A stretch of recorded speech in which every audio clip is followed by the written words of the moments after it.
industry of time, where bearing the cruelty of others is a restless river.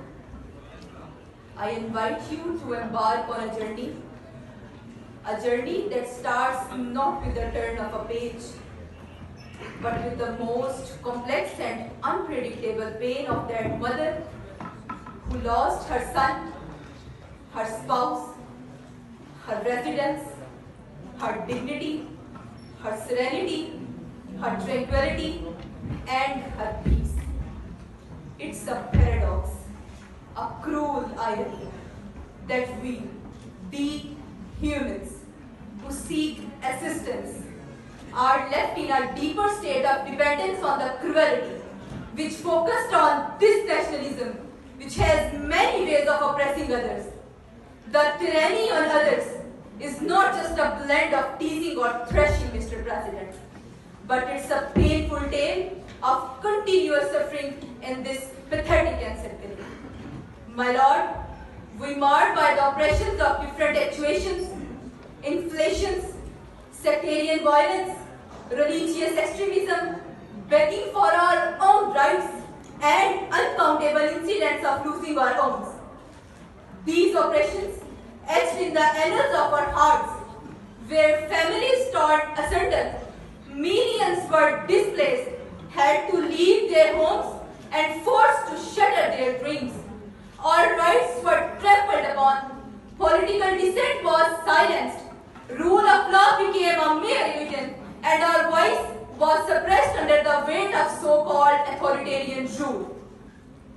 My Lord, we, the agonies, when mothers lost their sons in a partition, but they couldn't do anything because nationalism has a way of oppressing others, and those others are us.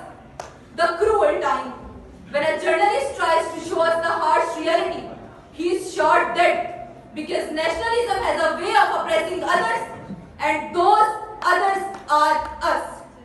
The unsympathetic time when descendants saw their mother getting raped by the so-called lusty rapist, but they couldn't do anything because nationalism has a way of oppressing others, and those others are us.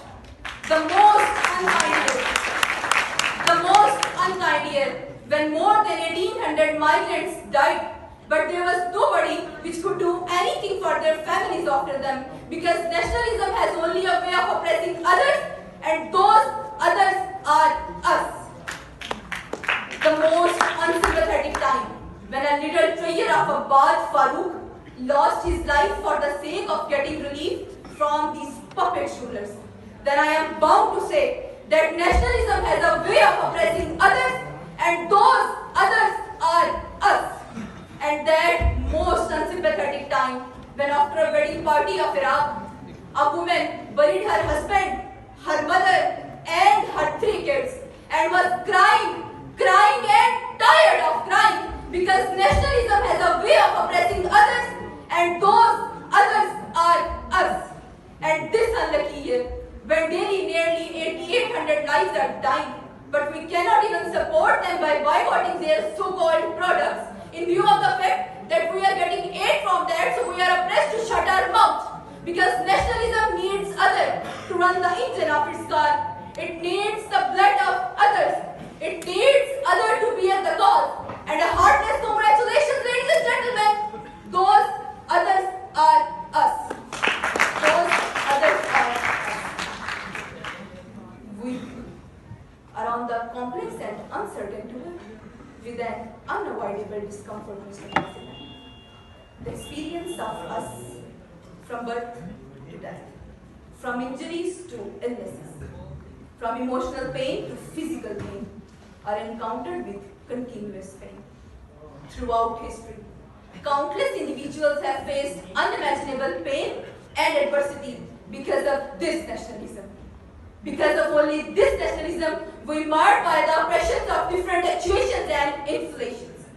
My Lord, throughout history, that countless individuals have faced unimaginable pain and adversity, but yet they choose courage over despair. So maybe one day they are allowed to choose by their own selves without the oppression of this nationalism. So today on this podium, I ask you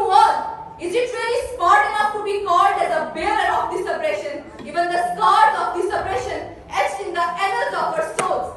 It's a time to remember that our bodies and souls shall not be treated like the so-called pieces of trash in the hands of a few masters. It's a time to remember the good, because